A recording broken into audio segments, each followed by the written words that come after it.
본 실험은 강아지와 고양이가 일상적 소음에 반응하는 생리적, 행동적 차이를 관찰합니다. 실험실에는 골든 리트리버 한 마리와 러시안 블루 한 마리가 각각 30분간 환경에 적응하도록 배치되었으며 벽면 4곳에 고해상도 동작 보촉 카메라가 설치되었습니다. 동물 행동학 박사 2명이 심박수 측정기와 모션 트래킹 소프트웨어를 준비 중 소음 노출 전 기본 상태를 기록하는 단계입니다.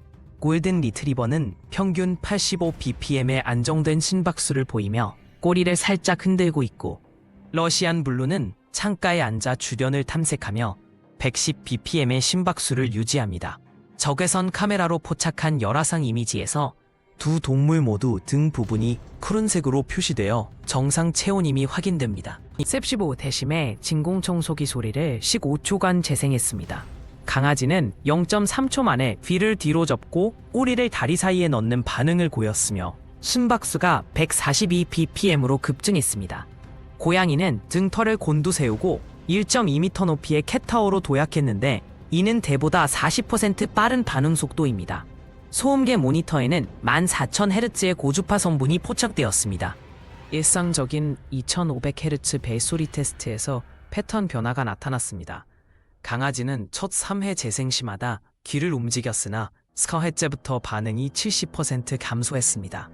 고양이는 매번 소리 발생 위치를 정확히 인지해 머리를 90도 회전시켰으며 이는 청각 범위가 개보다 1.8배 넓은 특성 때문입니다. 소음 강도가 62dB일 때 고양이의 귓바퀴 근육이 0.1초 간격으로 움직이는 것이 포착되었습니다. 행동 트래킹 소프트웨어 분석 결과 강아지는 소음원에서 평균 2.3m 거리를 유지하려 한 반면 고양이는 1.5m까지 접근했습니다.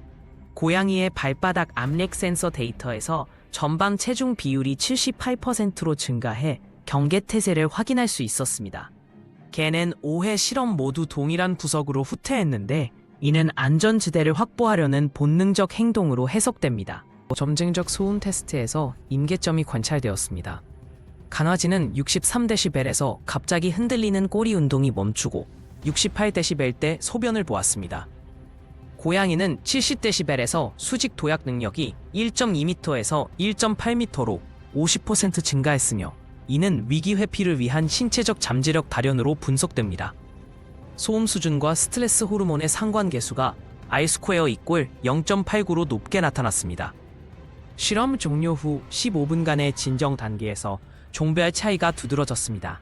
강아지는 연구원의 쓰다듬기를 받으며 20분 만에 심박수가 기준치의 110%로 회복되었고 고양이는 캣닙을 제공받자 7분 만에 골든타임, 스트레스 지수 30% 감소에 도달했습니다. 페로몬 디퓨저 사용 시 고양이의 코트리졸 수치가 45% 더 빠르게 감소하는 것이 확인되었습니다. 실험 결과를 바탕으로 한 실생활 팁을 소개합니다. 강아지의 경우 진공청소기 사용 전 10분간 산책시켜 스트레스를 40% 감소시킬 수 있으며 고양이는 소음 발생 시 높은 장소를 미리 준비해주면 불안지수가 35% 낮아집니다. 2kHz 대역의 벨소리는 55dB 이하로 설정할 때 두 종 모두 반응이 최소화되었으며 특히 강아지용으로는 진동 패턴이 있는 음향이 60% 더 효과적입니다.